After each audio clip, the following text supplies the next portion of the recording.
Jacques Blanchet, bonjour. Vous êtes vice-président délégué à la formation professionnelle et à l'apprentissage dans la région Auvergne-Rhône-Alpes.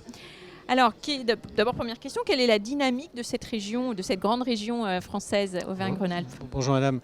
La région Auvergne-Rhône-Alpes est la première région industrielle de France, avec 511 000 entreprises répertoriées. Donc très belle région industrielle sur tous les territoires. Donc c'est une dynamique très forte dans notre région. Vous savez que la région a dressé son nouveau schéma régional pour l'économie, qu'elle a jumelé avec son schéma de l'enseignement supérieur et de la formation, de façon à pouvoir régler les problématiques d'emploi, puisque c'est une région dynamique, donc forcément il y a beaucoup de demandes d'emploi. Quand même quelques domaines d'activité phares, même si on connaît bien cette région, les domaines d'activité phares, vous avez tout d'abord l'industrie, bien évidemment, la chimie, l'industrie mécanique en particulier, la chimie, l'aéronautique. On a aussi une région qui est très importante dans la santé, notamment dans les médicaments, les groupes comme Mérieux ou bien d'autres. On a aussi la montagne et le tourisme qui sont deux activités économiques très importantes. D'accord, donc c'est un spectre large. Alors est-ce que dans ce que vous décrivez, ça doit être relativement facile d'attirer des jeunes entrepreneurs dans la région ?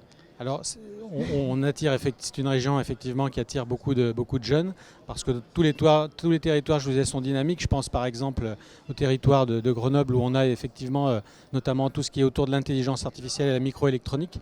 Donc les jeunes ont notamment de nombreuses start-up dans toute la région, que ce soit à Lyon, à Grenoble, sur tout le territoire. Et puis on a aussi une entreprise qui sera dans la bulle région tout à l'heure, qui est Bios, qui est une entreprise dans la pharmaceutique, qui est en plein développement dans le Cantal. Donc vous voyez, on s'installe dans toute la région. Oui, spectre large. Et l'économie est bien traitée dans toute la région. Alors justement, à propos de tout à l'heure, vous avez participé à un atelier sur l'industrie et la relocalisation en Auvergne-Rhône-Alpes. Ça, c'est un grand sujet national. Est-ce que vous pouvez nous en dire plus ?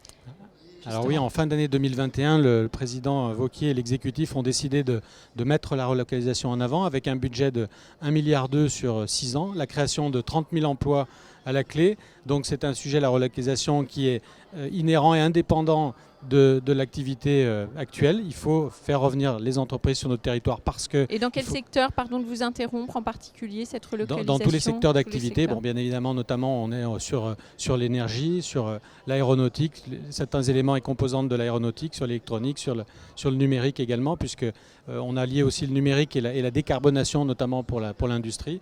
Mais voilà, une région qui est prête à accueillir des entreprises en relocalisation et aussi en développement de jeunes, puisqu'on a de très grandes entreprises qui vont produire qui vont travailler sur de nouveaux produits et produire dans notre région. Donc avis aux amateurs. Merci beaucoup pour votre présence ici aujourd'hui.